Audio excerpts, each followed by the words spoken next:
হরে কৃষ্ণ বন্ধুরা, কেমন আছেন সবাই?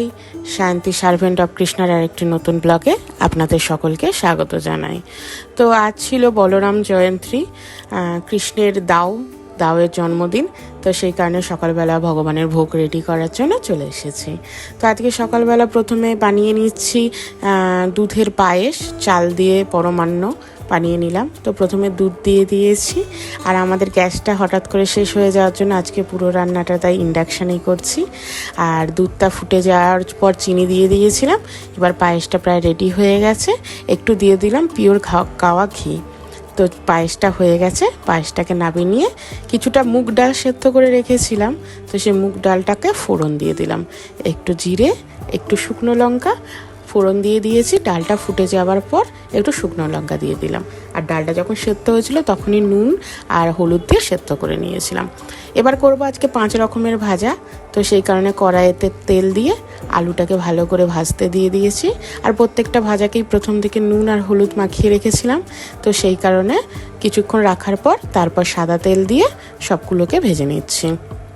তো আমার আলুটা ভাজা হয়ে গেছে, লাল লাল করে একদম ভেজে নিয়েছি। যেহেতু ইন্ডাকশানে একটু বুঝে শুনে ভাজতে হয়, গ্যাসের মতন তো সুন্দর হয় না, তাই একটু বেশি লাল হয়ে যাচ্ছিল। এবার দিয়ে দিচ্ছি গোল গোল করে বেগুন কেটেছিলাম, তো সেই বেগুনটাকে দিয়ে দিচ্ছি। এই বেগুনটাকেও ভালো করে কমিয়ে বাড়িয়ে লাল লাল করে ভেজে নেব। দিয়ে এই বেগুনটা হয়ে যাওয়ার পর আর করব কুমড়ো ভাজা, পটল ভাজা আর করলা ভাজা। তো বেগুনটা দুপাশটাতে হালকা করে যাতে সেদ্ধ হয়ে যায় তাই একটু চাপা দিয়ে দিয়েছি। তো এবার ভেজে নিচ্ছি কুমড়োটাকেও একদম পাতলা করে কেটেছিলাম। তো সেই কারণে কুমড়োটাকে ভেজে নেবো। আর নুন আর হলুদটা ভালো করে মাখিয়ে রেখেছি, তো যাতে একদম নরম হয়ে গিয়ে থাকে। আর দুপাশটা উল্টে হালকা হালকা করে ভেজে নেবো। এবার করছি পটল। তো পটলটাকে ওই সেম হাফ হাফ করে কেটে নিয়েছি, আর দিয়ে দিয়েছি একটু নুন আর হলুদ দিয়ে পটলটা ভেজে নেবার পর এবার যে করলাগুলো ছিল সেই করলাগুলো গোল গোল করে কেটেছি। করলাটা যেহেতু একটু তেতো সেহেতু লাস্টে ভাজছি। তো করলাটাকে এক এক করে ভেজে নেব। তো এই বলরাম যে ছিল, আপনারা তো জানেন বলরাম ছিল নারায়ণের শেষ যে নাক। তারপরে যখন কৃষ্ণ জন্মগ্রহণ করেছিল তখন দাদা হিসাবে বলরাম দাও হিসাবে এসেছিল। তো বলরামকে আদিগুরুও বলা হয়। তো সেই আদিগুরুর আজ জন্মদিন, তার কাছে কৃপা প্রার্থনা সবাই করবেন।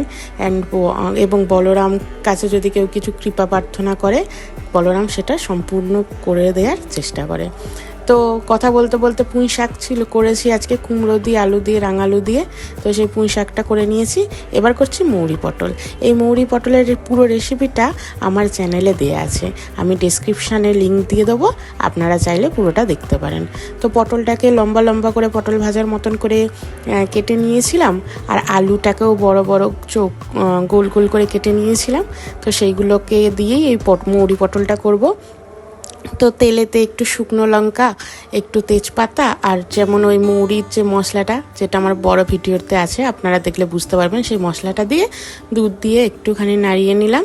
দেবার পর এবার পটল আর আলু যেটা ভেজে রেখেছিলাম ভালো করে লাল লাল করে, সেটা এই মৌরি পটলের ঝোলেতে দিয়ে দেবো। ঝোলটা ফুটে গেছে, মৌরি পটলটাকে দিয়ে একদম সেদ্ধ হয়ে যাওয়ার পর্যন্ত ভালো করে সেদ্ধ করে নিয়ে নামিয়ে দেবো। একটু গ্রেভি রেখেছি, ডাল হয়েছে কিন্তু তবু একটু পটলের গ্রেভিটাকে রেখেছি। তো মৌরি পটলটা আমার অলমোস্ট কমপ্লিট হয়ে গেছে। এবার করব পনির।